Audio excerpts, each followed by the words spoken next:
ഇന്നെൻ്റെ ചുറ്റുപാത്രത്തിലേക്ക് ഇന്ന് ഞങ്ങളുടെ ചുറ്റുപാത്രത്തിലേക്ക് എല്ലാവരും വായോ. ഞാൻ എപ്പോഴും എൻ്റെ ചുറ്റുപാത്രം എന്ന് പറയില്ല, എൻ്റെ ചുറ്റുപാത്രമല്ല, ഞങ്ങളുടെ ചുറ്റുപാത്രമാണ്. എൻ്റെ എന്നായിട്ട് ഇവിടെ ഒന്നുമില്ല, എല്ലാം ഞങ്ങളുടെ എന്ന് പറയണം. ഞങ്ങളാണ്, ഒരു ടീമാണ് ഞങ്ങൾ. ഇതെൻ്റെ ഏറ്റവും സ്പെഷ്യൽ ഫേവറേറ്റ് ഐറ്റമായ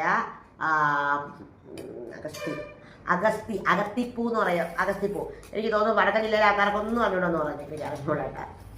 അപ്പോൾ അത് പിന്നെ നമ്മുടെ എൻ്റെ ഏറ്റവും ഫേവറേറ്റ് മീനാണ് ചെങ്കലവ. മീനാണ്. ചെങ്കലവ മീനും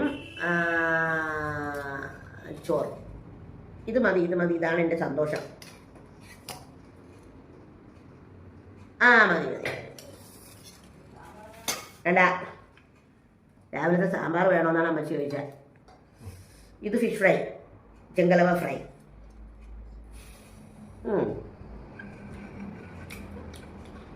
ഇന്നെൻ്റെ ഫേവറേറ്റ് ആണ് എല്ലാം. ഇന്നത്തെ കത്തിപ്പൂ ചോരനും കപ്പയുണ്ട്. കപ്പ മുപ്പല്ല വൈകിട്ടത്തേക്ക്. അതാണ് പണ്ട് നമുക്ക് ഇവിടെ എൻ്റെ കൊച്ചിലേക്ക് ഇഷ്ടം പോലെ ചെങ്കലവ കിട്ടുമായിരുന്നു. എൻ്റെ വീട്ടിൽ എല്ലാവരും ചെങ്കലവയാണുള്ളത്. അപ്പോൾ നമ്മൾ കഴിക്കണം. അപ്പോൾ കാക്കച്ച് കഴിക്കുന്നത് എടുക്കാം. ഞങ്ങളുടെ ചോറ്റുപാത്രം പണ്ട് കിട്ടുന്ന ചെങ്കല എന്ന് പറഞ്ഞാൽ വലിയ മുട്ടൻ ചെങ്കലവയായിരുന്നു. എല്ലാം കുരുകുരുള്ള ചെങ്കലവ, കുഞ്ഞു ചെങ്കലവ. പണ്ടൊക്കെ കുഞ്ഞു ചെങ്കലവ എന്ന് പറഞ്ഞാൽ നാണക്കേടാണ്. വലിയ ചെങ്കലവ മീനായിരുന്നു കിട്ടിയത്. എനിക്ക് നല്ല ഓർമ്മയുണ്ട് ചന്തയിൽ പോയി ചെങ്കലവയൊക്കെ വാങ്ങിക്കുന്നത്, ചെങ്കലവയും വാളയൊക്കെ.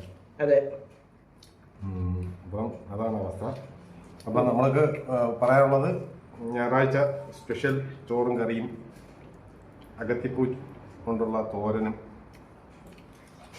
ഒക്കെയാണ്. അപ്പം എല്ലാവരും വായോ. പിന്നെ നമ്മളെ വലിയ കാര്യം നമ്മുടെ സ്നേഹപ്പൊതിയെ കുറിച്ച്. അപ്പോൾ നമ്മൾ ക്രിസ്മസ് ന്യൂ ഇയർ സ്പെഷ്യലായിട്ടൊരു സ്നേഹപ്പൊതി പ്ലാൻ ചെയ്തു. അത് നിങ്ങളൊക്കെ കണ്ടു കാണല്ലോ.